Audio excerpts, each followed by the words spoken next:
learn by example. No matter what we think, you know, we know by, people talking and people telling you things, but that's really not how we learn. We learn by the things that we see. We learn by example.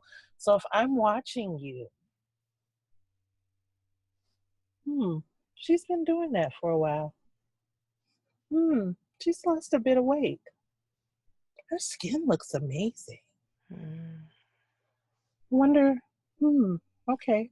Well, she always comes with that for lunch. And then they try that at home. And they don't tell you that they tried it, but they tried it. And then they start a small conversation with you. Oh, okay, so she's vegan. Then they go home and they look it up. But you're still minding your plate. And in doing that, you're teaching and you're giving someone permission to figure out how life works for them. Because it's an individual journey that we're all on. We're all on an individual journey. And through that individual journey, we make connections with one another. But what do you want your connection to look like with someone else? What is the lasting impression that you want to have on someone?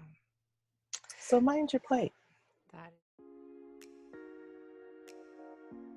Hi, everyone, and welcome to the Eat Real to Heal podcast. I am your host, Nicolette Richet, and it has been a full year since we launched this show, and I'm super excited to announce that we have tens of thousands of listeners. We have had people listen to our podcast and get inspired by the content that we've provided, the healing hero stories of people who have used food as medicine to reverse their chronic diseases, and the scientists and doctors that we've had on our show to talk about the fact that we have had the knowledge, published medical knowledge, showing that food is medicine for the last 150 to 200 years. And not only that, but we've also had the institutional knowledge, the community knowledge, the individual knowledge that food is medicine, and that goes back millions and millions and millions of years. So I am all about evidence-based medicine. I am all about the N of 1 studies, so the anecdotal, because there's a lot that we can learn from that human who had a disease that decided to take their health into their own hands. They decided to do something different than the norm, and they got results. Now, of course, we can't go out there and say this causes that, or whatever that individual did will cause 100% guaranteed that outcome. But what it does allow us to do is to be able to get curious, to learn, to understand that there just might be another way. So if you are new to the show and you think that when you get diagnosed with a chronic disease, that the only options for you are surgery, medication, radiation, or any other type of treatment that your doctor tells you about. And if they do not mention the fact that diet is responsible for 90% of your disease, in most cases, in 95% of chronic disease cases, your diet is responsible for that disease. And if your doctor is not inspiring you to look at your diet and to make those changes, or if you're not inspired to do it, you want to rethink. You want to stop everything you're doing, pick up a book like the China Study, watch a documentary like Game Changers or Forks Over Knives or What the Health, and you want to just get curious and learn and see if you can do something in addition to what you're already planning on doing to manage or treat your disease, because your diet is so important. And everything we teach on our show is about using real food as medicine to reverse your disease, whether it's diabetes, infertility, heart disease, an autoimmune disorder of some kind like MS or Crohn's disease, or diabetes, which type 2 diabetes, which is an autoimmune disorder, as is type 1. If it's infertility and you want to have a baby and you have not considered your diet first and foremost as being part of your treatment plan, then you need to consider it. So really excited to announce that it's been a year And we have so many great episodes coming up this coming year. I'm thrilled to be doing that. This was off the side of our desk thing. We really didn't have time to do it, but we decided to put the podcast together because we had too many remarkable stories that we needed to share with the world. So I'm so glad that we did it because it's been so much fun. I've learned an incredible amount about the world of podcasting and interviewing guests, and I really hope you enjoy this upcoming show. On our show today, I'm interviewing Tamera Currington from Vegan Soul Sistuhs. This is a beautiful story of a mother of two children who 2 years ago decided to open up her heart, open up her knowledge, that she has so much knowledge, and to be a source of inspiration and education to a few people, just to share this journey she went through in finding food as an important part of her daughter's treatment protocol. And she decided to open up the world of curious, so vegan curious, and being veganish, and also being vegan, and what that meant to her. And in so doing, in about a year and a half to 2 years, she generated a following of 45,000 individuals. She actually has up to 60,000 individuals amongst all her platforms, which is, I mean, it's mind blowing to me because I've been doing this work for so long.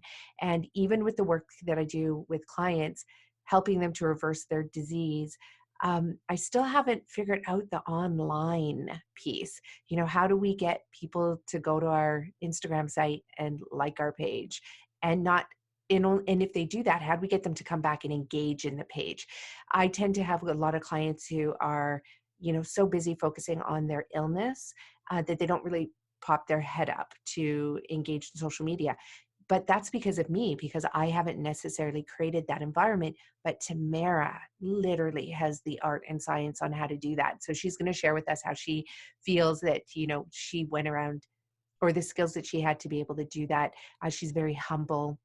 She's very passionate about plant-based whole food eating, as well as a vegan lifestyle. She is, she exudes warmth and compassion that literally overflows. So I really hope that you enjoyed this podcast and share it with others, because Vegan Soul Sistuhs is really a community for women of color. It is a community for women to gather together and discuss all the ups and downs and trials and tribulations of learning about food and diets and food as medicine and what it means to be vegan. And there's just so much good, rich information in the show. So please listen, share it with people in your community who want an incredible foundation, platform, home, away from home, where they can communicate about this beautiful, beautiful, beautiful stuff that Tamera is about to share with you. But before we dive into the episode with Tamera, let's talk about our 22 million campaign, because it is really exciting. It's probably the most exciting thing I've ever done in my entire life. I mean, yes, had 3 children and birthed 3 children, and I'm raising 3 children, and that is very, very exciting. But, it wasn't, definitely hard days, tough days, but not like what this 22 million campaign really is going to be like for me, because I'm going to be getting on my bike and running as well. So running and biking 2,200 kilometers from Pemberton, British Columbia, all the way down to California. My intention is to show up on Oprah's doorstep, because Oprah interviewed Charlotte Gerson, and many of you know that Charlotte Gerson is my mentor. She trained me 12 years ago on the Gerson therapy, which I now teach to my clients to get these incredible results of disease reversal in multiple different chronic disease areas. And Charlotte was my mentor, and she was interviewed by Oprah as well. And in that interview, I mean, she was able to convince Oprah on how important the Gerson therapy was and the work she was doing. And the story goes that Oprah said, you know what, I'm not going to eat meat anymore. And she said this on, national news, and it got out. And then Oprah really faced these court cases. Now, I need to look into this more. I've heard this directly from the Gerson family.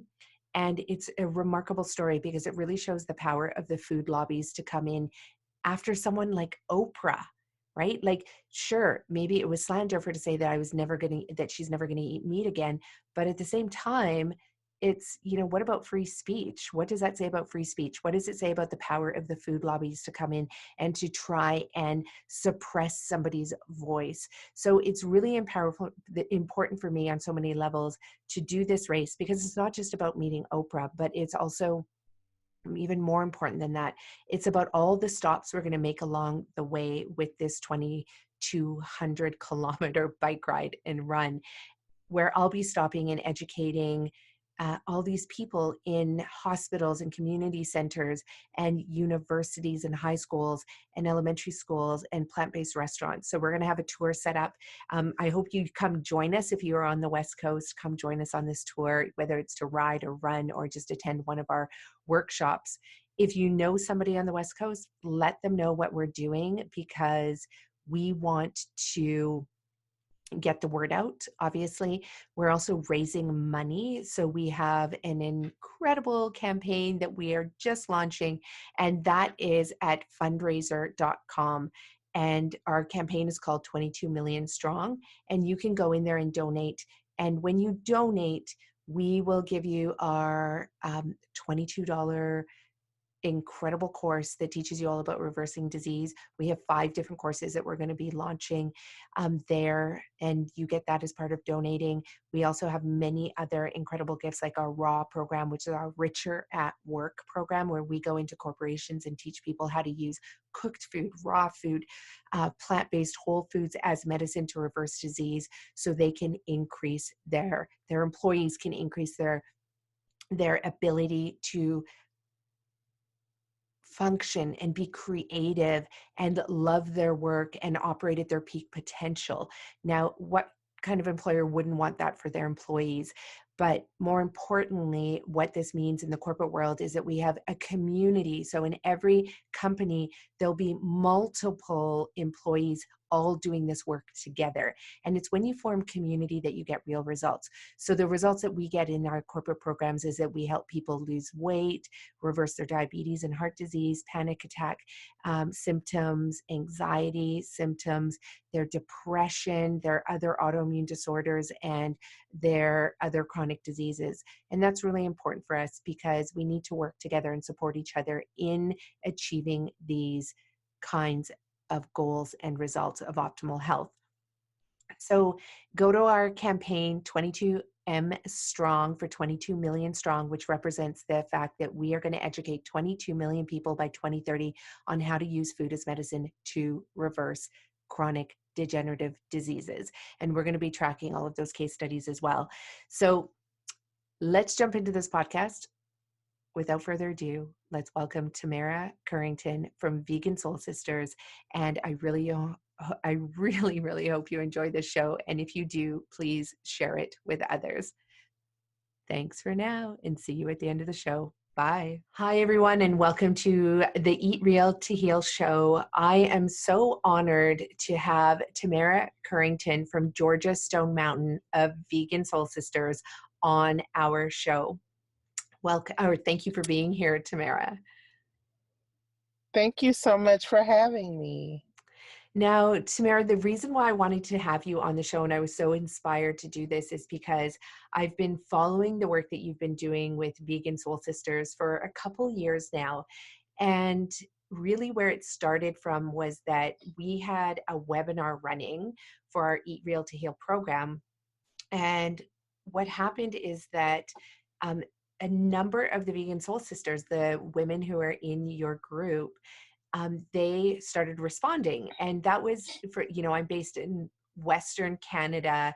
We don't have a lot of African Americans in Western Canada, mostly in Toronto, and definitely like nothing what you see in the United States. Because that's the history of, African Americans, that migration from and involuntary migration, really, at the time from Africa to the United States, and then slowly from the United States into Canada. And then the West Coast was the last place to get developed. And so we don't see a lot of African Americans. So it actually really stood out to me in my newsfeed. But the thing that stood out to me as well was the fact that a lot of the comments coming through were really, they were amazing because everybody was so engaged, just like they're engaged in Vegan Soul Sisters. But there was also a lot of discussion around price points as well, which really hit home for me because it made me realize that, you know, when we're creating a course, sitting in our office, thinking about the community that we live in, and I live in a community that is predominantly Caucasian, like it is very, you don't see a ton of diversity here. And so then it stopped me, actually. It made me realize, I'm like, who are we forgetting about, right? Who are, not just from a cultural perspective, but a language perspective as well. Like, what languages are we teach in English, but, there's Chinese populations, and then, there's Spanish populations in the Right. United States, and our work's not reaching them. So that made our whole entire organization rethink the way we move forward, from price point to language to absolutely everything. And then I jumped into your group and I couldn't believe it. There were 45,000 members in your group. And I figured you had been around forever, like slowly growing this group, but you actually only launched in 2018, correct? This is true. Um, I'm still shocked every day that I go into the group. It continues to grow. At least 1,000 new members a week. That is amazing. And that is, I Mhm. mean, you could be teaching business courses on this if you were able to pinpoint the way you did it. So do you know how your group grew so fast? Like maybe let's pinpoint this here. um, to be quite honest, I don't. I started the group and I did a considerable amount of research to see how groups grow. I joined a bunch of groups to see like what time span it took them to get to their membership level, um, and and I just in as a part of being in other groups, I learned what I didn't like. And so when I came back to my group, I made sure to implement certain things or to not allow certain things. Uh, and uh, I wish that I could take a lot of credit for it, but I honestly can't. I think that really this is one of those times where it was just timing. And I don't want to say solely timing, but it's also the fact that I am very hands-on in the group and I have been since day one. And so I try to cultivate the type of energy that makes people want to stay, a sense of sisterhood, family, where you can come and kind of, you know, take your unmentionables off and remove your hair and get comfortable and kick up your feet and not fear judgment. And so I hope that that's what people get from it. Yeah, I would definitely say that because your group is so approachable. And I even love the fact that you're called Vegan Soul Sisters, but you also often mention the word vegan-ish. So it's not that you need to be vegan to do it, but it's you need to be vegan curious even. And so it's about inviting members into the community. And like you said, like with no judgment and and with warm loving arms, and then they're in the group and you want, like, there's so much engagement in your group, like any other entrepreneurs out there who are listening to this, like, there's so much engagement, and that's what every entrepreneur wishes that they had in their groups. And you have that, like, you've created a family and a community where people truly can be themselves. So I think you definitely need to congratulate yourself for doing that. And I don't think it's all Thank you. timing.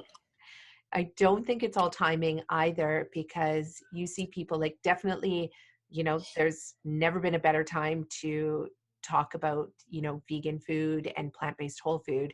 But I mean, you were doing this in 2018, way before Game Changers came out. And I also think it's, your incredible warm personality as well, like that. And your humor, you have a lot of humor in the group. And I think humor goes a long way in such a sensitive topic, right? Food. Right. And I think that was one of the things that was important to me. In other groups, the team of admins didn't seem very involved. You didn't necessarily know who was an admin, who created the group. The passion for it was lost.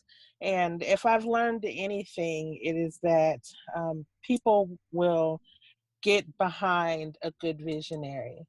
Even if they may not always know where you're headed, but if there are certain things that they latch onto, they'll follow you. Oftentimes, like, I don't understand why, but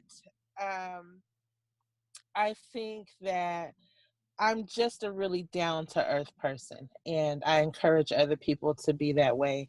And I do say vegan ish or be curious because I think oftentimes, especially those who are curious but don't know a whole lot about the vegan world, they can be off put sometimes by the conversations that vegans have. Especially though our ethical sisters, and I love them all just the same. But when you're passionate about something, you're passionate about it. And sometimes that gets misconstrued or misunderstood. And so it was important for me to create a space where we could all coexist under the same space, understanding that whether or not your goal is health solely, or because you are super concerned about the planet and the animals, at some point, even if you start from the health perspective, you find your way to the ethical perspective because it Exactly. all just starts to make sense to you.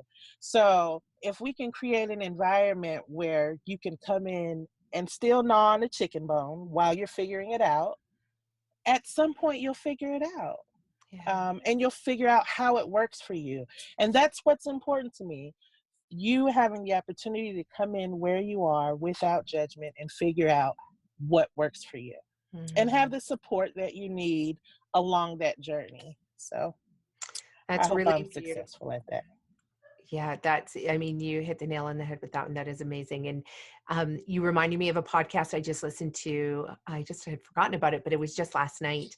And it with Sarah Silverman, and the comedian, actress, Mm-hmm. and political activist. And she has a new podcast out where that's exactly what she actually brings people with very opposing views together onto her podcast. And she says, once you meet and start chatting, she tries to look for that one common element. And once you find that common element, all of a sudden you become friends. And there's love Mm-hmm. that expands from that. And it doesn't matter that you have different views. It doesn't matter if you are, I love how you say, gnawing on a chicken bone while you're trying to figure out, like, what can I be eating to support my health or to protect the planet or to protect the animals or whatever your values are. Um, I love so yeah, you've done something really magical with Vegan Soul Sisters, and I really just can't wait to see like where it goes from here, because it's been truly amazing. um so with Vegan Soul Sisters, can we go back and can you tell me why you created it in the first place? Why did you create this group? Yeah, so in uh, my now 22-year-old daughter became pregnant in 2015, I think. And she delivered a beautiful baby girl. And during that time, or right after delivery, she was diagnosed with postpartum um, congestive heart failure, or it's cardiomyopathy, actually, Mhm. postpartum cardiomyopathy. And at that time, it wasn't horribly bad. And she became pregnant again a year or two, a year and a half later or something. And it was during that time that her heart function decreased even more. And so I started researching ways to strengthen her heart with that were a little bit more holistic, because when I started researching and looking up the medicine she was taking, I was thinking, well, if the congestive heart failure doesn't negatively impact her leading to death, then the medicines will. Because after prolonged use, they're so hard on your body, like the water pills and all of the things that she has to take to make sure that she's not retaining a bunch of fluid. It ends up affecting your kidneys and so on and so forth. And so I was looking for a holistic approach to it, and I watched What the Health. And that kind of started me on this journey of looking for documentaries that supported the ideas that seemed like they were making sense in What the Health concerning eating whole food plant based. And so I talked to her and I was like, well, I think that, cutting out meat and dairy is going to be really a game changer for you. I think it's going to help with your heart function. And so I said, well, I'll start and then you can watch me and that'll give me some time to, kind of figure out how it works and then you can join me. So I started and she joined me. And about a month after that, I joined a bunch of vegan groups and I was thinking that there were changes that I was experiencing as a woman, like my cycle was changing and I was having a lot more gas and like those new transition symptoms Yeah. that everyone experiences. And I wanted to talk about them, but not in shared space with men. So I was like, I want a group for just women. And then furthermore, I'd like a group for just women of color because the conversation was even different inside of other groups. Yeah. And so, for whatever reason, I didn't think, well, let me just look for what I want because I know it's out there. I was like, I'm just going to create it. So I did. Um, and here we are 2 years later. So I created the group um, to support my daughter, health changes to become more healthy. It has been beneficial to her. However, her heart at the time of transitioning was already in such a weak state that she was unable to avoid some other health stuff. So she ended up over the 2 year span having 4 strokes Oh, wow. and um, and a brain bleed. Actually, today is the anniversary of last year she had a brain bleed. Um, and And so how is she doing now? she is doing okay. She's doing well. They have her on a new medicine, and she's in and out of eating plant based. It's she knows that it's right for her, but she's young. And so I know that there's a lot of things that run through her head. Having congestive heart failure, having the strokes, just being 22 years old, having the sense of wanting to just be a normal 22-year-old. And so I'm Mhm. sure there's this back and forth that goes on in her head. But she's on a new medicine, which is actually has her feeling and looking a lot better. And so my hope for she and I discussed it, is that if we could at least get her heart function within the 50% range, then she can begin to transition back into eating whole food plant based. It just wasn't enough because her heart function was entirely too low. She was at 10%. And so Right. this was one of those situations where medicine was absolutely Oh, a yeah. need in order to get her from one stage to the next. So, but she's good. She does have some brain damage on both sides of her brain because the first two were on the left side, the second two were on the right side. But what she has in her favor is youth. Mhm. So it's been interesting to learn and understand the brain through her experience. It's quite resilient, Very. especially when you have youth to back it. So she's doing well.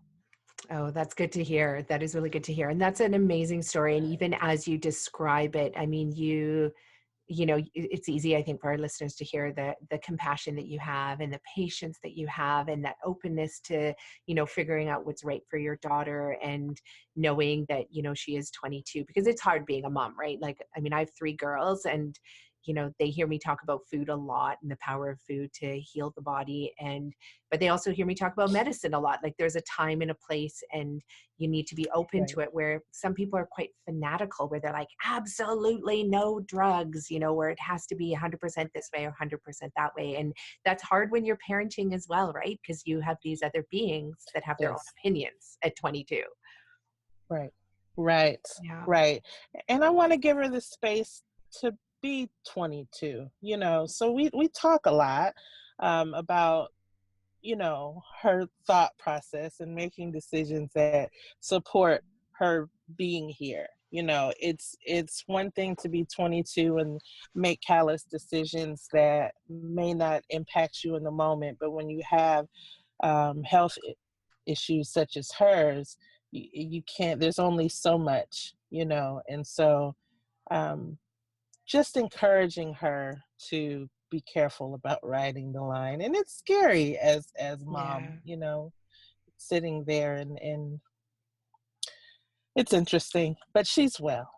Oh, good. She's It's well. good. Yeah. It's a journey for us, right? Watching their journey is the journey for us, so that we have to take in. But now you're not only a mama to this daughter, but you're like a mama to 45, 48, I think it's like up to 48,000 or something, you know, um, Vegan Soul Sisters as well, because they're in that site and they're asking lots of questions, and they are, so you're doing a lot right now. Like, and you are also planning an event, right? Called Collard Greens and Cord Bread, a soulful wellness experience. I love the name of that. So tell us about this event and why you wanted to put that together. So, what I wanted to do was create an event really, the simplest way I can put it is I wanted to take the energy from the group and bring it into reality. So I want an event that um, teaches people nutritional health, um, gives them options, that allows them to come and get the answers that they need, ask the questions that they have, and in a fun space that is non-judgmental and is not necessarily catered to just veganism.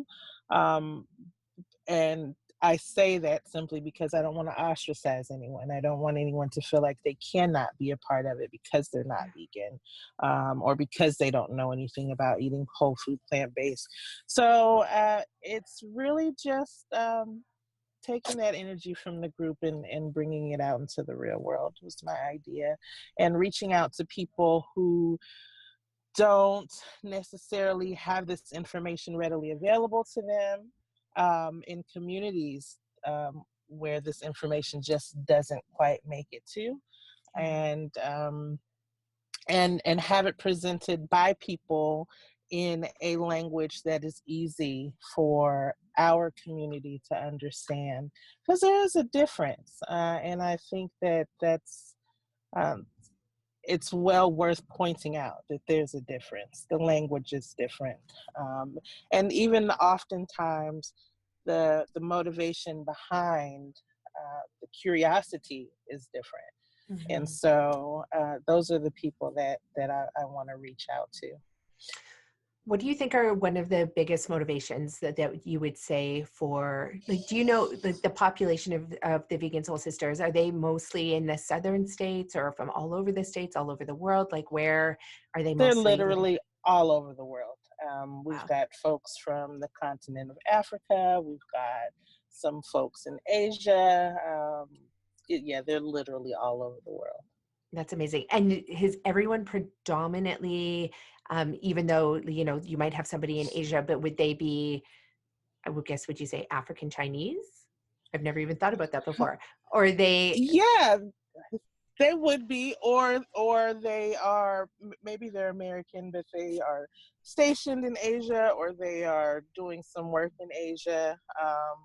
So most of the group is our um, brown skinned people, but we also have Latinas. We also have Filipinas. We have so anyone with melanin, Right. basically, I like that. That's is, a good way of putting it. yeah, anyone with melanin. Yeah.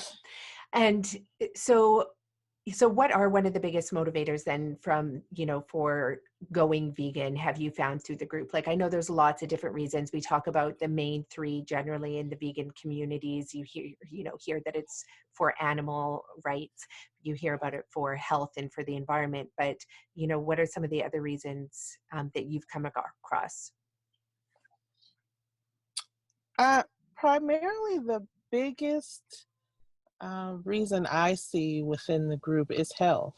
Hmm. People are either they have some conditions that they're trying to reverse, or they know a family member who has conditions that they'd like reversed, or they just realize that food is a much better way to maintaining good health, and that it's probably better to do it on the front end than to worry about it on the back end when you're in the hospital emergency room. So I would say that health is the biggest reason. Yeah. And especially when there's a whole history. And for anybody who's listening to our podcast, and again, even when you look at the lineup of health podcasts that are out there, it's predominantly Caucasian people who have these podcasts. It's not a lot of African American Mhm. podcasters out there. We need way more.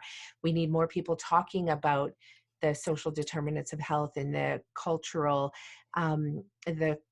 and the history as well amongst people of color, because of the fact that that really plays into why health is where it is at, in these communities, because of the fact that the history is so entwined with that as well. So, we Mhm. talk in Canada, we often talk about indigenous cultures and Aboriginal cultures and First Nations, so we're talking, and even then, I mean, there's so much ignorance there around the history of what happened to the First Nations people in Canada. But even in the United States, I know for a fact, like, I went to university in Mississippi, and there was so much ignorance just around slavery and even how Africans first originated and came to Canada as well.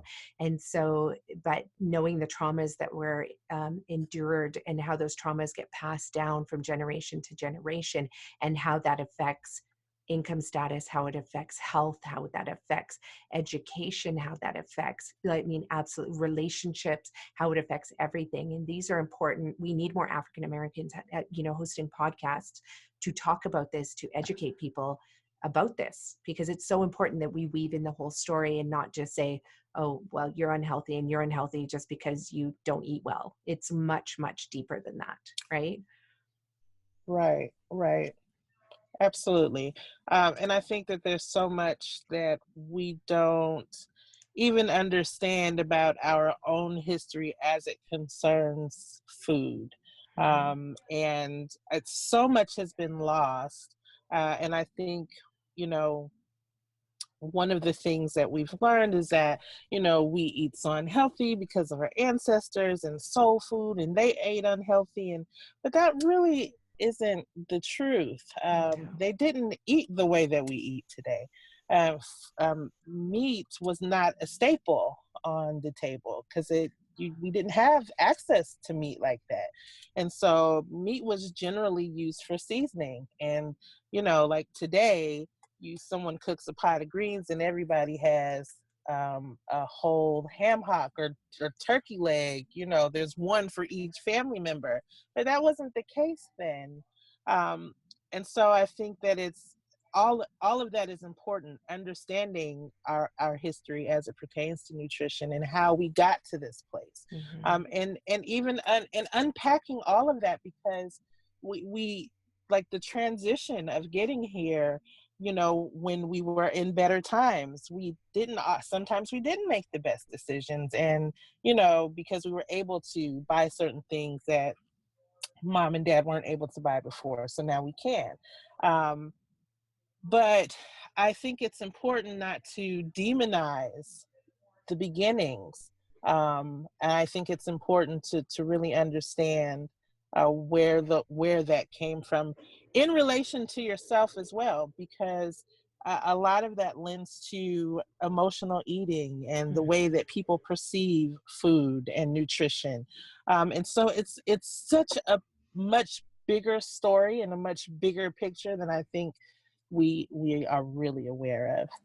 So Yeah. Yeah. There's so many incredible stories that could be really shared to help everybody understand, um, understand that interconnectedness of everything around food, because it is the one thing we all do collectively. Most people who do have access to food will eat 3 meals a day. I mean, people living in extreme poverty might be eating 1 meal a day, if that. And we know that poverty affects Canada, it affects the United States. I taught in a school where children, in a very wealthy part of Vancouver, and kids would come to school without any lunch every single day. They had no lunch, so they had to start a hot lunch program to be able to provide the kids just with the food. And they didn't come to school with breakfast either. Like, they didn't eat at home, and so they were maybe eating. We would hope they were eating a meal at night. And so, being able to talk about the context of food as a system, right? Everything is interconnected, and we need definitely more of those stories interwoven. And that's what I love about podcasting. It's a way, it's oral history, it's oral storytelling, it's oral tradition being passed down from person to person. So yeah, there's lots of work that needs to happen there, but you are part of that movement with Vegan Soul Sisters in that, communicating the importance of food. Now, there is something that you brought up that I loved, is that it's true. Meat was used as seasoning, or it was garnish, not even garnish, but it was for flavoring. And when I just visited Africa, I visited my grandmother, and we were in her village, and that's where I was born. And I moved here when I was 4 years old to Canada, but my mom was raised in this village. It had no electricity, it had no water, and that's still how my grandmother, was living up until she passed away last year at 92. But the people well, in her village were healthy, and you saw the difference between what vegetarian plant-based food is in the United States and Canada versus what vegetarian vegan plant-based food is in Africa.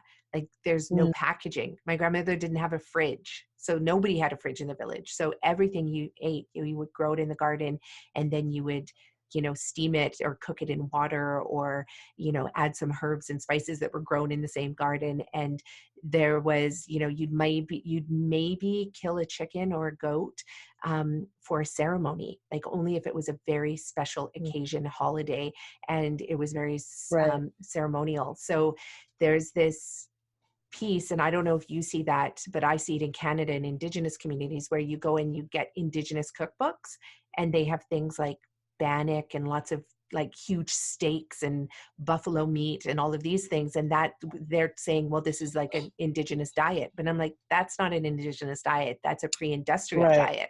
And I Right. imagine it's the same thing in with African American cookbooks as well. Like, when you look at it, that it's a modernized versions. It's not the true real food that people were eating in Africa, the whole Right. foods. It's not, and it's really not even the true food that we were eating when we got here as slaves. Like, we ate from the land. We didn't even have access to that. So I think that I don't know where that education came from, that that is how we ate, because it certainly is not how we ate. And that way of eating is relatively new, to be truthful. It's relatively new. It is, like, within the last 50, 60 years, like, we didn't see diabetes amongst African Americans at the rates until industrialized food came along. And now you see Yep. comedians, like, and I don't know how you feel about this, but this drives me crazy when I see comedians, laughing about, fried chicken being, African American cultural food. And I'm like, it's not really, you know, It's not. like fried chicken is eaten by just as many Caucasians as it is eaten by, African Americans. So, but this is what's being portrayed in the media, and this needs, like, we need to put a stop to this, and comedians need to put a stop to this. And, just the way we talk about it, because we're not going to be able to change the dialogue and then change our actions around food until we change the story of like what really was true, real food that we ate, right? Which, like you Right. said, is food from the land, because we didn't have Right. access to this garbage food that's being presented to us now.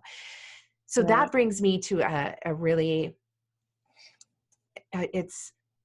one of the things that I do see in the group a lot, and health comes up, but I also see in the group, and it's no judgment at all, but you do see when people are, curious or vegan curious, and how that first step, it seems that people take, are to the packaged processed vegan food versus the plant-based whole food. And I mean, I know you know a lot about nutrition. I know you've researched this a lot, even for your daughter as well. So how do you handle that in the group when you see a lot of the postings like that? So what I do, or what I try to do, is encourage people to um, to stay where they are. So Oh, if your transition is you're coming in, because the thing is that eating it's social, it's tied to so many other things. Even the flavor of something generally is tied to a memory or tied to some type of social event. So when people are transitioning, what they're looking for is that thing that reminds them of a thing. And mm, so it's not, because once you get away from that, because generally they always do, once you get away from that, then you realize, well, there's nothing special about hamburger, there's nothing special about chicken, because those meats unseasoned are just flesh cooked unseasoned, yeah. right?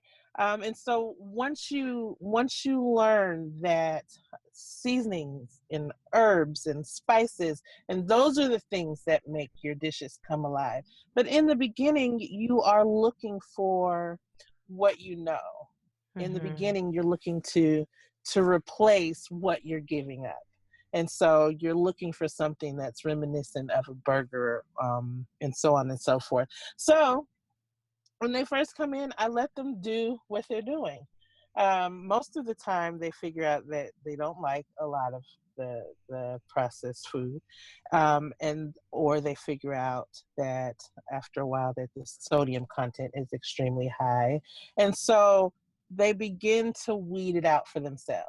I think I try to take it like raising children. You tell your children don't do a thing because it's not good for them, because it's unhealthy, or whatever your reasons may be. Yeah. What do they want to do? They're going to go They do want to it. do it. Yeah. They're going to go do it. So saying don't do it because it's not good for you is going to make them want to see what about it isn't good. But if you give enough information, as in, well, sis, maybe you want to check the sodium content on that, because the last time I looked at it, it was pretty high. Or maybe this isn't a product that someone with hypertension wants to utilize. Or are you soy sensitive? Because this product has a lot. So providing the information and allowing them to kind of do the Mm. work for themselves and figure out what works for them. And rarely I've had women in the group that have been there since day one, many who started with a lot of processed food, and 2 years later, it's not even a part of their diet anymore. So it works. That is amazing. That is actually an amazing lesson for so many of us that are teaching about, if nutrition. For me, it's a little bit different because my clients who come to me, they're like, I've been diagnosed with diabetes, heart disease, cancer, autoimmune disorder, Crohn's, that includes Crohn's disease and diabetes and MS and all of these health issues. And their prognosis is not good. Like the doctors are like, we're going to have to cut you up because you have endometriosis right through your body, like, you know, tying up, like in literally their uterus and ovaries and fallopian tubes are in knots as a result of the adhesions from the endometriosis. They've lost their business. They, you know, can't take care of their children because their fibroids are so big. Their endometriosis is so aggressive. And so it's a little bit different because when I work with my clients, it's actually the very opposite approach. I'm like, okay, we got to cut all that other processed food out. We got to stick to like the medicine is in the carrots and the potatoes and the collard greens and the corn. And, you know, so we get right to the whole food. Right. But that's a little bit different for me. But for other nutritionists who are out there and thinking about education, like I love your approach, Tamera, because number one, you're with them on the journey, right? It's not just book an appointment and then I've given you the information, see you later, but you've got to follow them. So you see that evolution as people learn. So I think that's really powerful. And knowing that it does take time. And for some people, like maybe type A personalities, they're going to jump right in and go cold turkey, so to speak. But other people do need to, you know, understand all those things that they're transitioning away from and transitioning into. And yeah, so that's a very important lesson that Yeah, one of the first things I do tell them is to identify their why. Um, if you have a strong why, then when times get tough and you go back to it, that's what keeps you grounded. And oftentimes, you know, as you stated, when your clients come see you, if that's a person's why, they tend to not go the junk food route because they realize that that hasn't helped up to this point, you know. And so it's also incredibly important to point out that whether vegan or not vegan, junk food is junk food. But also giving room for that. You know, if you want to have an Oreo, have an Oreo. That was like whenever when I first started dieting, one of the things that was important for me to do was not to limit myself because it's the same concept as I was saying about telling a child what they can and can't have. Your brain goes, "What? Oh no, I'm having that." And so it's like this fight within yourself. But if you say, you know what, I don't have to eat like the whole pack, I can have two, then the brain goes, okay, I think I can do that. And so it's kind of just changing the way that you think.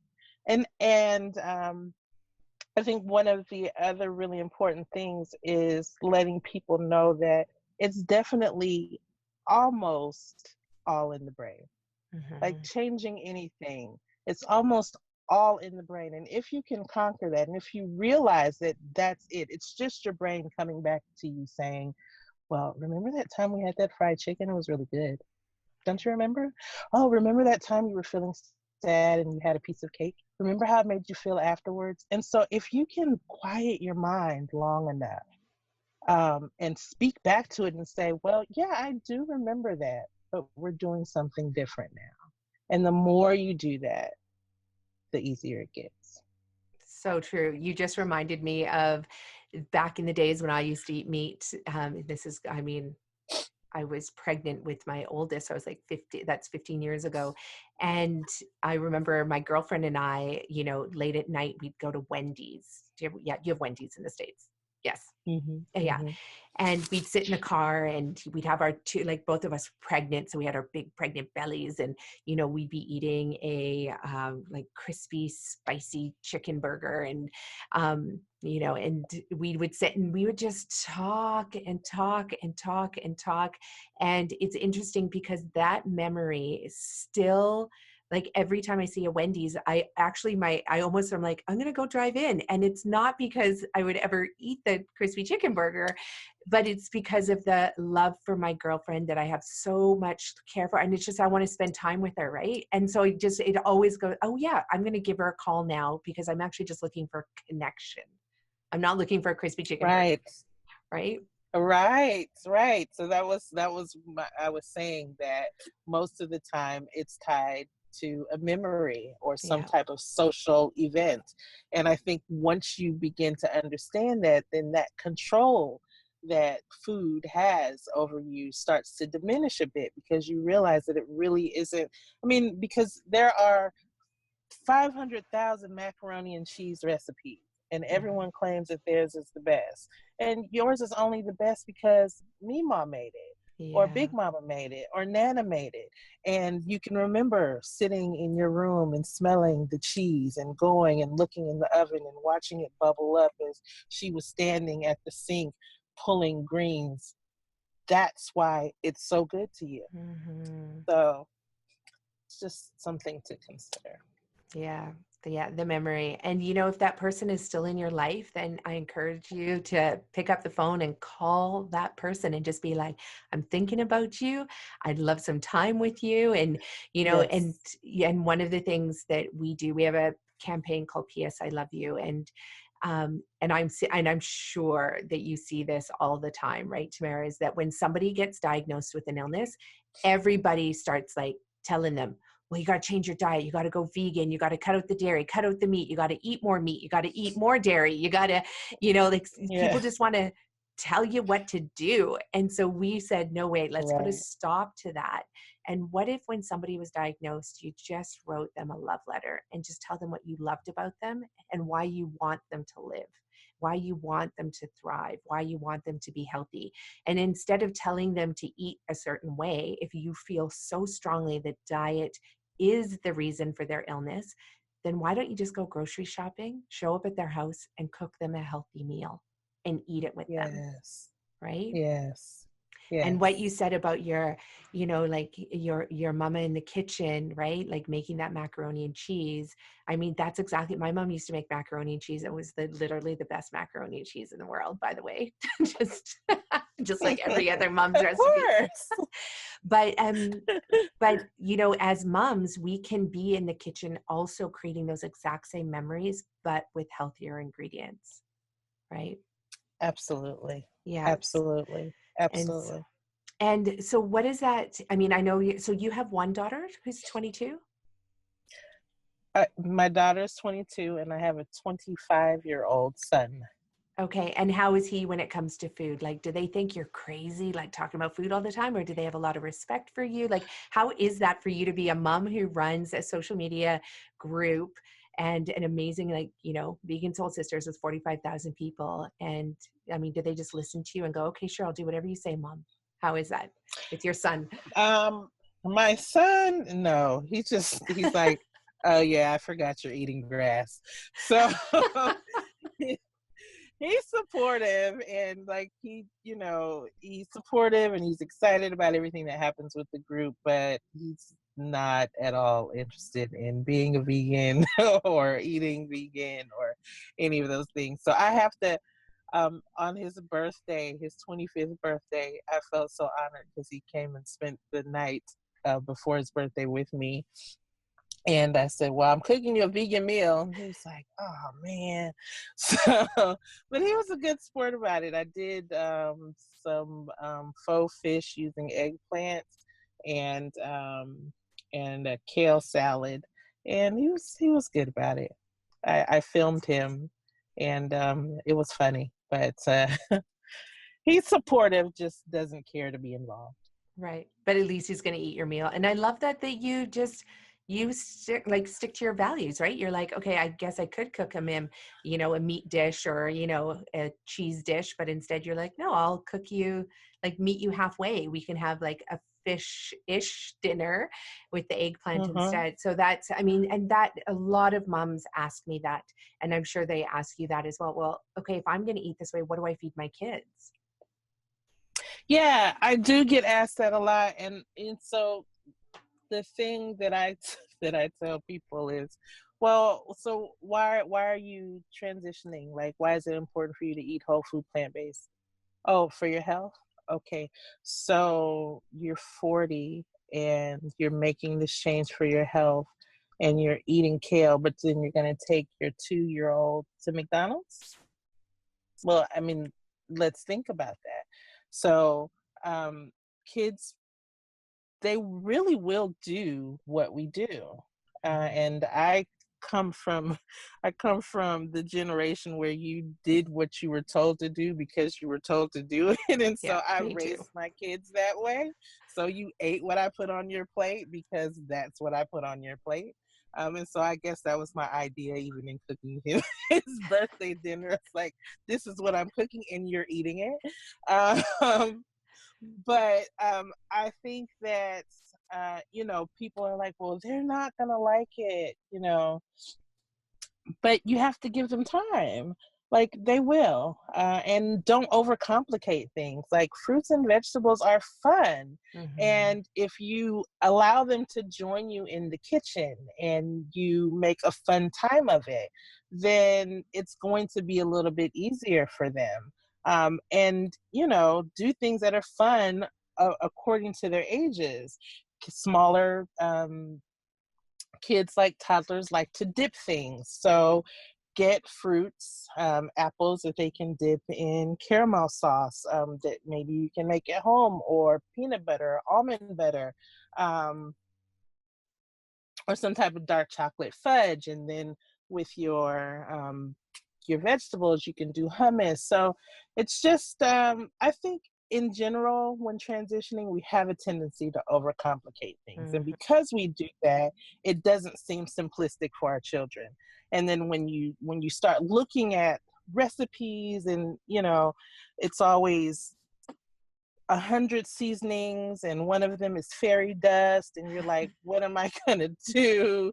So I know when I first transitioned, I went and bought like $100 worth of seasonings that I used once, Yeah. and I was like, what am I gonna do with all of these seasonings? I don't even want to eat that dish again because it wasn't good.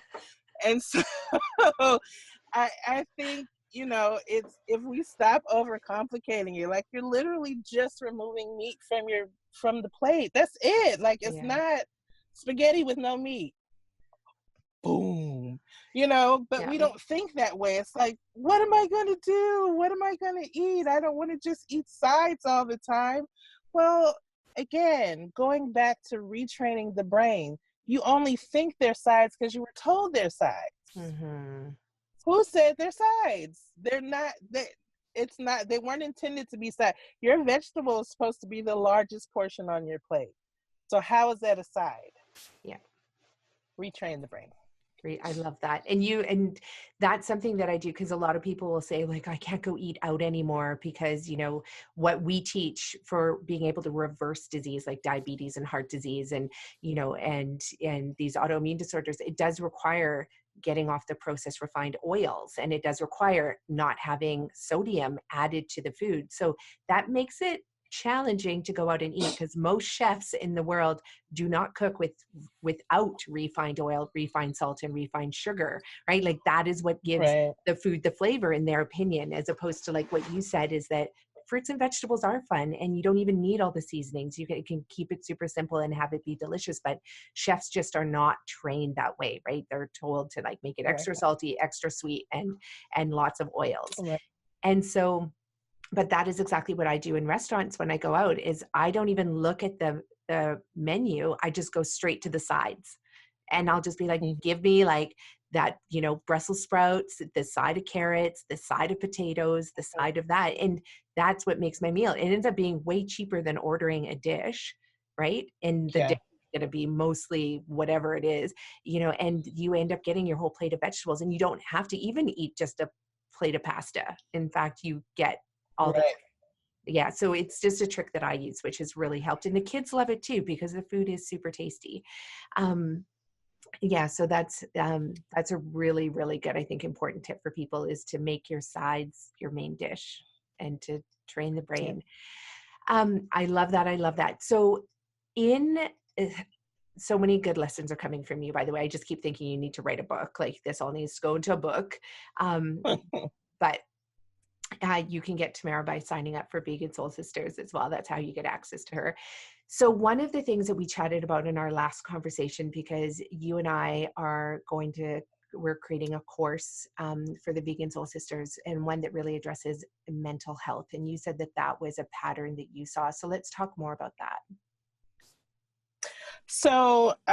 It's important to me personally because I deal with anxiety and depression and PTSD and panic disorder. So it's personal for me. Mm-hmm. But also, I was sometime in the summer last year, and I made a post about it. I think I was having a panic attack that day, and I posted if anyone knew of any good natural things that one could take to help with anxiety. And 24 hours later, there were close to 1,000 comments of Wow. people saying, following, oh my God, I really need this. I, I suffer from this. My life is completely different because of this. This is controlling my life. And so, I mean, there were equally as many people saying, you know, this is what I use to help with anxiety, so on and so forth. But the post was just so huge Mm-hmm. with people who are battling on a day-to-day basis with some type of mental health disorder. Um, and so it's really important to me because I think oftentimes we suffer in silence because we Mm-hmm. don't really have a choice. You know, we're mothers, wives, sisters, daughters. We work, we have responsibilities, and who really has time to like have a full on breakdown? Mm-hmm. You really don't. And unfortunately, that makes things even worse because you don't have the opportunity to decompress or to just kind of fall apart. And it's this idea that you always have to be strong, you always have to hold it together. And I know for me, that hasn't worked in the least. And the more time you spend doing that, and I know for me personally, it has affected me physically. So from just kind of pushing things down and pushing things down, and that part wasn't necessarily on purpose on my part. My daughter has two small children, you know, being going in and out of the hospital, and me just kind of having to show up.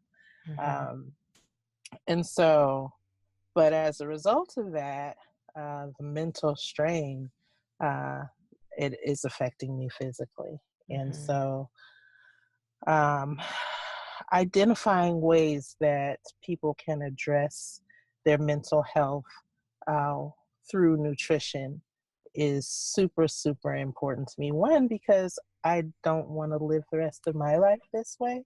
And because I know what it feels like, I don't want anyone else to live the rest of their life that way Mm-hmm. either.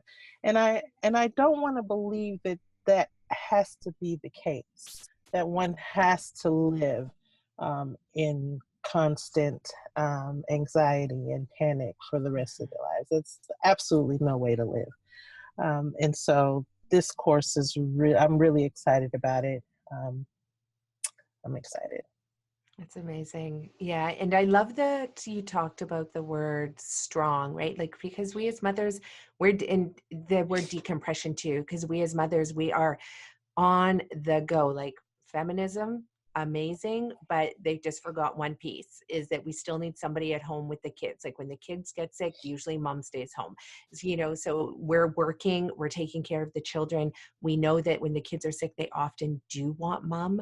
We're the ones who, and I've seen this, tend to dive into the research a little bit deeper, for our children when things are going on as well. So we stay up late at night. Like, a lot of purchasing Mm-hmm. decisions are made at 2, 3 in the morning because we Mm-hmm. are, worried and anxious and doing research, and we want to solve the problems and do that. And, sometimes I'll look over and see my husband sleeping peacefully and be like, how come he's not up worrying about, the whatever the situation is, and I am. Right. But that's just what we as women take on top of the working, on top of the child rearing, on all of that. And not to say that dads don't play a role. But I mean, there's a reason why there's a deadbeat dad policy in the United States. That, I mean, I think it's interesting that they just called it the deadbeat dad policy. I think it might just be in California, but I mean, it's because it's a true reason. Like, it's a Yeah. real reason. And I'm seeing it in, amongst, my friends who are going through divorces, and their dads are deadbeat dads. Like, they are not showing up for their kids throughout the divorce. They're not there to, help. They're not there to financially support. They're not there to do anything. So like now it's like, the moms are working 2 jobs and taking care of the children full time. And while the dads are taken off. Now, I know any man who's listening to this who is an amazing man, an amazing father, I'm not saying men are bad. That's not what I'm saying. But when you look at Right. the statistics say a lot, Right. and we need to, within whatever movement, call it the feminist movement, the women's rights movement, the whatever movement, we need to have systems in place to support women to decompress, Right. because we do take Absolutely. on a lot, right? Absolutely. And to not have to feel like we have to be strong.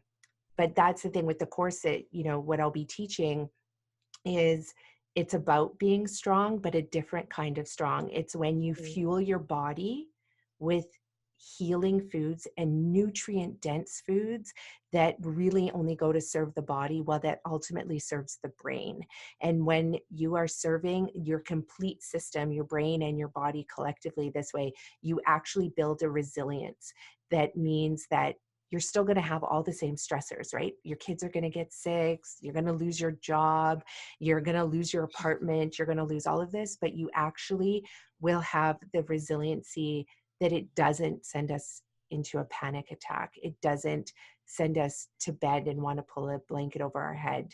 The depression, it's, you might have suffered from years of depression, and instead it's like, the traumas still keep coming because our world is full of traumas, they're full of Right. stressors, but our brain will perceive them entirely different. We'll be able to problem solve faster, make better decisions that'll keep us away from dangerous situations. And I mean, we're not fighting dinosaurs on the streets, but we are fighting, big, massive things like taxes that nobody can afford to pay, job Right. losses like that are happening, income disparities that just seem to be getting worse, that puts extra strain on the family, medical, issues amongst family members. So those will always be there, but your body and your brain are just more resilient. So it doesn't send us spiraling downwards, Right. and what I love about your group is that it gives people that safe place to really say like, hey, I'm hitting rock bottom. Like, it's so important for people to have that. And rock bottom is not a bad place to be. Like, a lot of people think that it's a terrible place, but it's not, because it's often a place where you can get 2 feet firmly on the ground, and then you can jump from there, you can fly from there. And so Right. this course is talking about that too. And so having your group that is so supportive, and has so much amazing information, and then having this course, and then we can merge the two, we could help a lot of people. And that's work that I've been doing with my clients. So to be able to bring that through into your amazing, beautiful community, like, I feel just so blessed that we're partnering to do this, which is going to be, yeah, pretty amazing. So there's a question that I have, and this is coming from the Canadian border, US border perspective around the medical system. So we see the news, we get very different news than you do in the States. And anytime I fly into the States, and, and I turn on the channel, we see a lot of ads for prescription medications. We don't see Hmm. that in Canada. I think it's actually illegal to show that.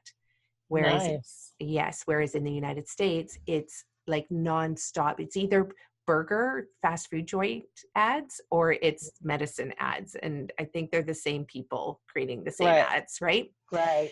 And so how is that for your community members? Like, have you found that it's hard for your community members to get like medical attention? And if they do, like, what's the quality of it? Like, I want that to be highlighted, from an on the ground perspective, as opposed to sometimes what you see in a documentary, which might be a little bit one-sided towards the producer's viewpoint.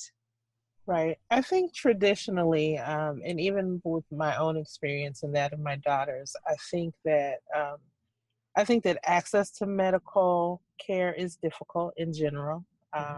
It's hard to get insurance. It's hard, and so many are uninsured, and as a result, either go without um, care altogether, or are only go when it's an emergency type of situation. Um, and even then, oftentimes, people don't want to, because then you walk away with a $25,000 bill for being in the ER for an hour. And in addition to that, um, particularly for people of color, we're not heard. When my daughter, after she'd given birth to my oldest granddaughter, um, I talked to the doctors because she was very swollen. And I was like, why is she so swollen? And why is her heart beating so fast? And they were like, oh, well, she just had a baby. It's part of postpartum. And I'm like, well, granted, it was a long time ago that I had a baby. This doesn't seem as normal as you're saying it is. It doesn't feel very normal. I mean, she was at least 2 times her size. She had so much fluid on her, and they actually released her from the hospital in that condition.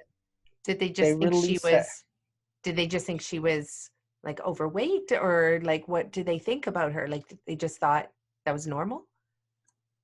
They just thought it was normal. No matter, even though I was saying this absolutely is not normal, she does not look like this on a day-to-day basis. Something is wrong. Her heart rate shouldn't be that high. She also had to have a blood transfusion. Like, they just weren't connecting any of the pieces, and they weren't listening. And she had developed a cough, and they were just kind of turning a blind eye to everything. And so they sent us home, and it was the first 24 hours, all I could hear was her coughing all night long.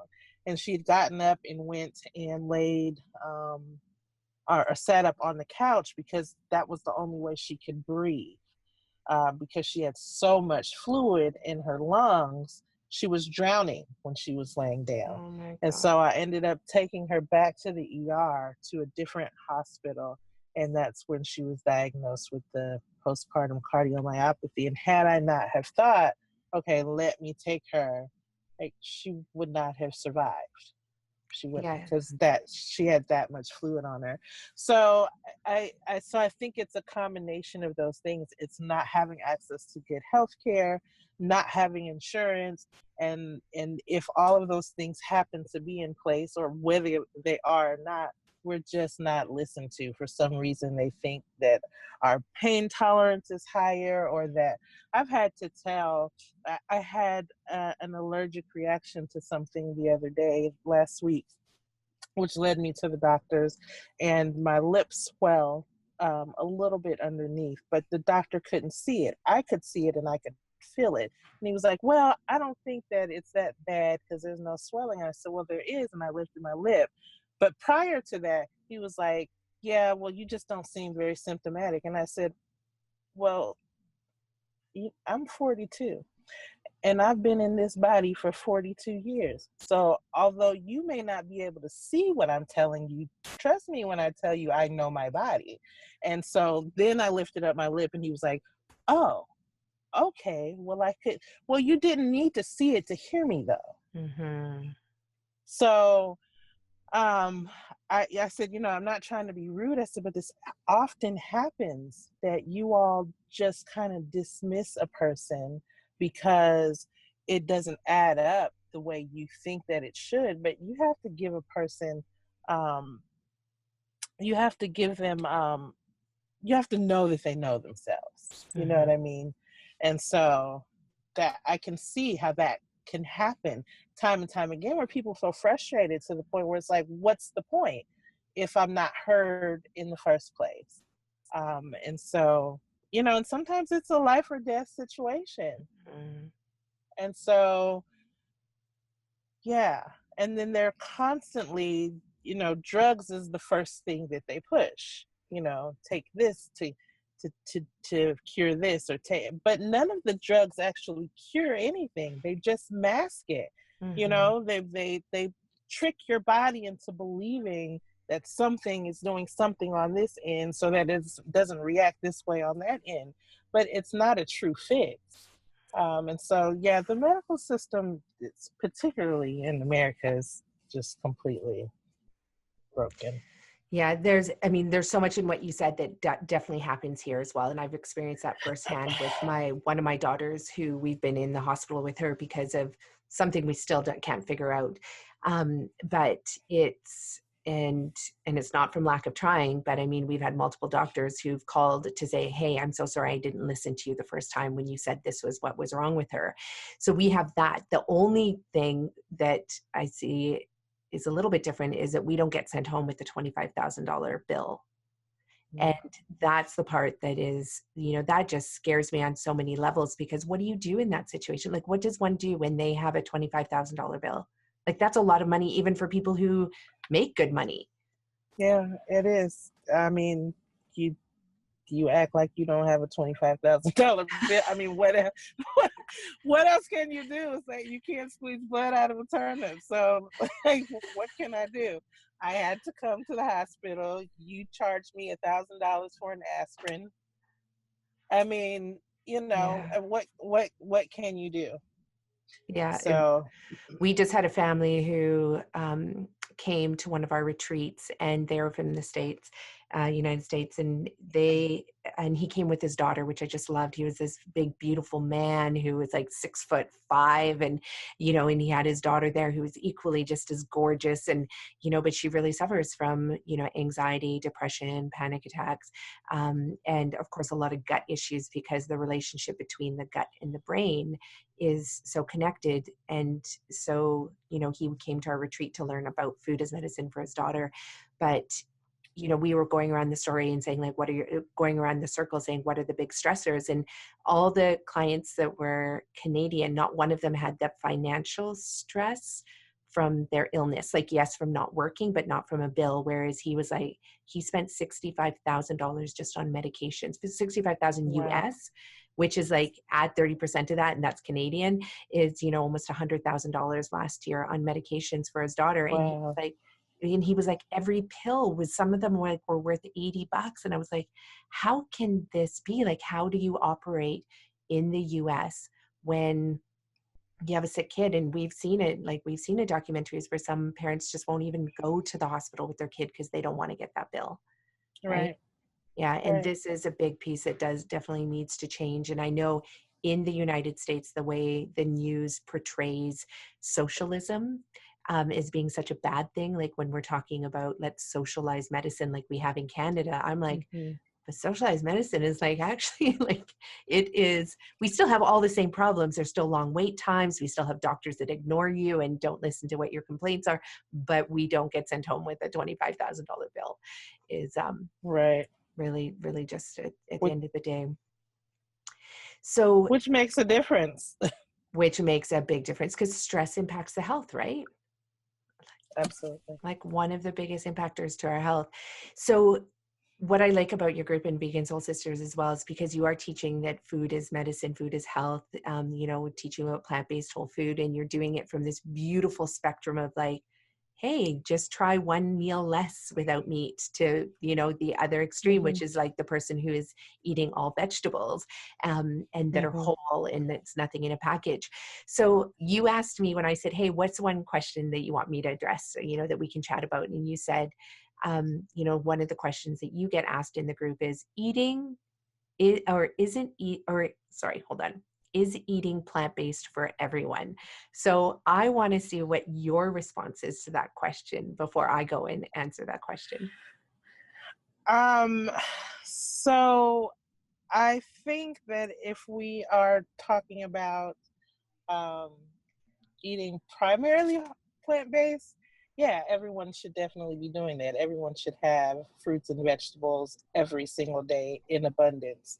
I think that at times there may be, and I'm only speculating because I don't know, that there may be times where a person has some health things that doesn't support them being able to adhere to a completely whole food plant-based diet, but I don't know. Mhm. So that's speculation. Right. Yeah, no, I think that's a great I mean, I love the way you have so much compassion in all your answers as well. And so I love that. And I mean, it's the same for me. Is eating plant-based for everyone? Um, you have to look at the whole situation, the context of it. Like I would never say to my grandmother in Africa who's going, it's been thousands of years of tradition to have meat as a ceremony. I would never say, yes, you have to eat plant-based entirely. I'd be like, no, you enjoy whatever it is that is culturally appropriate, Right, because of the fact that she had health, right? She didn't have disease. She didn't suffer from all these Western diseases, and either did the villagers in the community as well. They just didn't see these Western illnesses that we see right, today. And so, for them, I would say, of course, like you're doing it right. And if you want to celebrate if that's part of it, then of course. Only other thing that I would say is that, and I know you get asked this question a lot, like, where's the protein? Is mm. like probably one of the biggest questions. But Yeah, so that's the thing, is that if you're stressed that there's not enough protein in there, if you're stressed that there's not enough nutrients in there, you can eat plant-based and have all the protein you need and have all the nutrients you need. But it's hard to do it when it's on a packaged processed diet to get right. all those nutrients. So that's where, if you're calling packaged like plant-based food or vegan food, then that's the only area that I'm like, okay, you need to get your nutrients. And sometimes like a fortified packaged product is going to have to be what it is if you're not going to get the nutrients directly from the source, like from the potato and the carrot and the collard greens and all of that. So it's a complicated question to answer because of the fact that you have to look at the financial situation. Eating plant-based is very cheap. You can literally just eat the potato, Hmm. breakfast, Right, lunch, and dinner, potatoes and collard greens, right, and right. and you'd be healthy, and you'd have enough protein, you'd have enough fats, healthy fats that originate from those foods, you'd have enough of the good carbohydrates, you'd have enough of the proper sugars, you'd have everything. It's well balanced food. Um, so my response is generally yes, eating plant-based. And that's only because for thousands and thousands and millions of years, that's what majority of humans on the planet ate. And they were disease free. Hmm. And it was only when we started introducing, you know, animal fat, animal meat in such large quantities, and Hmm. then the refined food in large quantities, that we started to see the decline of our health and these chronic diseases come in. So I think Hmm. you and I are very much on the same page when it comes to that question. What do you, Absolutely. how do you respond when people are concerned about the protein in their food? Because I know that's the number one question every nutrition group gets. It, it is. And first of all, I don't know anyone who has gone to the doctor and their protein was low. Like, just no one. So let's unpack that first. Okay. Right. Second of all, you're getting your protein from the same place that steak got it from, the plants that you eat, because the biggest misconception is that you have to have animal protein to get protein, but it's recycled protein. Yeah. So why not just go to the source? Go to the source, get it from the source, and you'll be okay. And I always, encourage people before transitioning, go see your doctor, whether it's a naturopathic doctor or a medical doctor. Get your labs done, make sure you know where you are, and do that every 6 months so that you are aware of what is going on with your body. That Mhm. way you can make the adjustments. Then you'll see, okay, my iron is low or this is low. You can pinpoint to, well, maybe I've been eating a little bit too much beyond meat burgers or beyond meat sausages, or maybe your sodium levels are high. And so be proactive about it as you move through your transition and know where you are. And then you don't have to be afraid when, you come into a group and someone is like, oh my God, did you hear what they said about the hybrid cran apple orange that they created in the lab with the scientists? You don't have to be afraid of that because you know where you stand individually. You Yeah. know, that happens a lot. So I'm always pointing out that you do know that happens in nature, right? you do know that cross-pollination is a thing. Like, there's no mad scientist with a Mm-hmm. white coat on in the lab, like putting watermelon with mango and like, you know, I mean, of course, so it's the whole education behind everything. And there's so many different phrases and so many different things to understand. And when you don't know, you just don't know. And Mm. so when you don't know, everything is GMO. Everything Right. that was cross-pollinated, everything that is not no longer in its normal state is GMO. And so it's really getting people to understand and encouraging them to do the work for themselves, because there's so many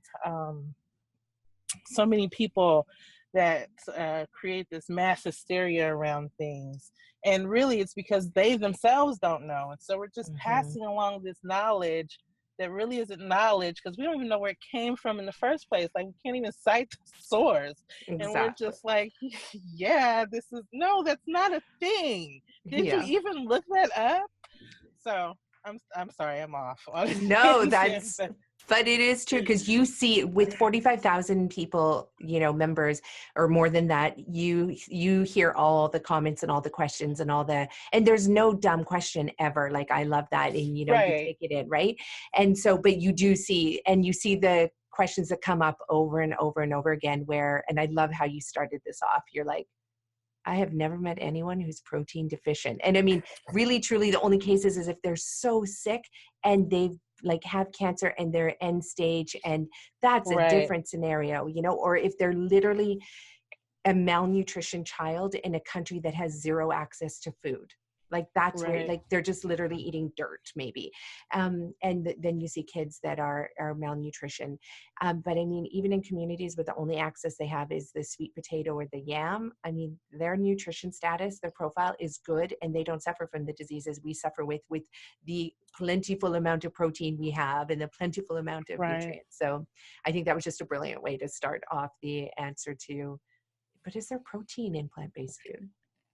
Right. So I think that this is a good place to end. I can chat with you for hours. You are a wealth of information. And for anybody who wants to jump on to Vegan Soul Sistuhs, the link is going to be below in the show notes in the podcast episode when it comes out. And as well, if you want to jump onto this course that Vegan Soul Sistuhs and myself with the Green Mustache and Richer Health and NicoletteRicher.com that we've created. We want to let everybody know that Tamera started this group, and she doesn't get paid to manage 45,000 members. Like, she's the CEO of a massive business. But there's no money that comes in from the group other than like her amazing site where you sell the Vegan Soul Sistuhs amazing fan wear. So you've got bags and hoodies, which I just ordered, t-shirts, all of that. So if anybody's listening to this, please support Tamera by going to her website. We'll have the links below as well. And buy a reusable grocery bag, buy a hoodie, like, her stuff is amazing and funny as well. You've got some really good t-shirts with some really good slogans on there. So support Tamera and the amazing work she's doing to be able to just hold space for people who are transitioning into plant-based eating and a vegan lifestyle. So support her that way. And then anybody who wants to sign up for our course, it's going to be a course on mental health and all the steps that you need to take to be able to reverse depression, anxiety, panic attack disorders, and how to work with your doctor to help them understand what that's going to look like as you're transitioning your diet that's going to be able to reverse that. In the course, we're going to have recipes that you're going to have access to. You're going to have access to a meal plan so you understand what it looks like. It's super simple. And so it's the kind of thing that you're going to cook this food for yourself. You're going to cook it for your family, for your kids, so you can help them reverse their health as well. And it's going to be a super fun course, and it's going to be live. So we're going to be doing this live, and then we're going to support you afterwards with lots of resources. And we are going to be sharing the profits from this course. So all the course sales we're dividing in half and supporting Vegan Soul Sistuhs and Tamera's amazing work so she can get paid for the good work that you are doing. So sign up for that course. Thank Link you. is going to be below or above or wherever it shows up on your accounts. So Any last words, any last tips that you have for anybody there, Tamera? Um, I will say what I generally say in the group: mind your plate. I Mm, say mind your plate because you give people permission to be where they are. mhm, And I think that we struggle with that. I think sometimes it's judgment.